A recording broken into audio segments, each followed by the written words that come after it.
I think it was the winter of 96, 97 was probably the worst winter I can remember, and we left a lot of feed out in the fields, like round bales out in the field, and we spent all morning bringing feed in and all afternoon feeding our cows.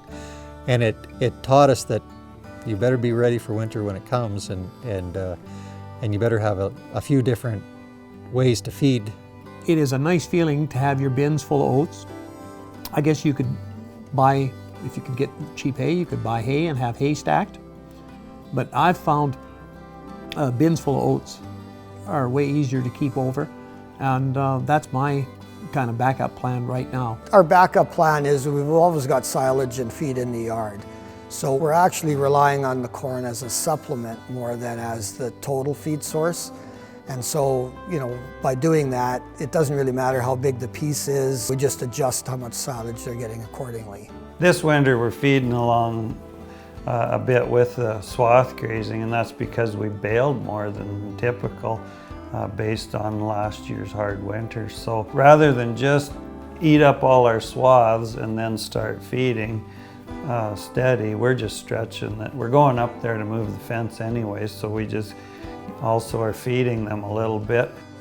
We have in our hay feed resources strategically got a fair amount of second cut alfalfa grass hay that's really good quality stuff.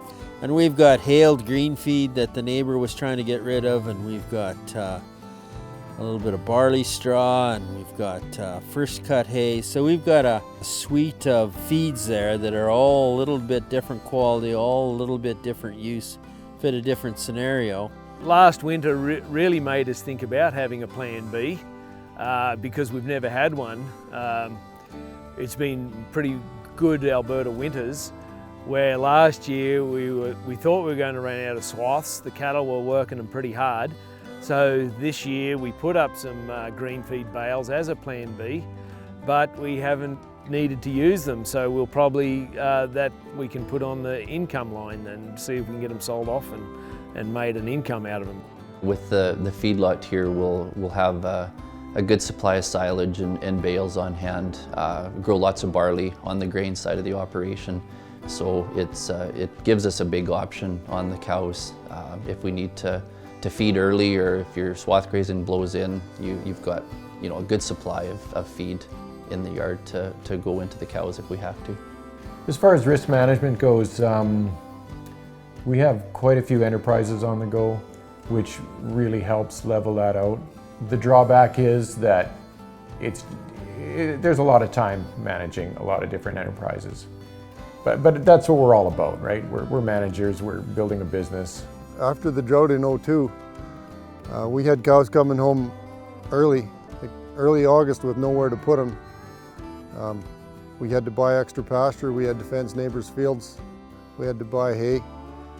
It was a bad year, and we determined then that we would start saving some grass every year as a drought relief. So I rent a quarter of grass farther away that we go into in the fall now. If we need it early, it's there. If we don't, we can dump cows there till the snow's deep. And we save our home grass at home here for calving on. So as a risk management tool, it's there if we're droughted out in the summer, but it's also there in the spring if we can last that long. You can do things right, but you have to learn to do the right things. And for us, the right thing was making sure we had something saved all the time. So we had a risk tolerance plan.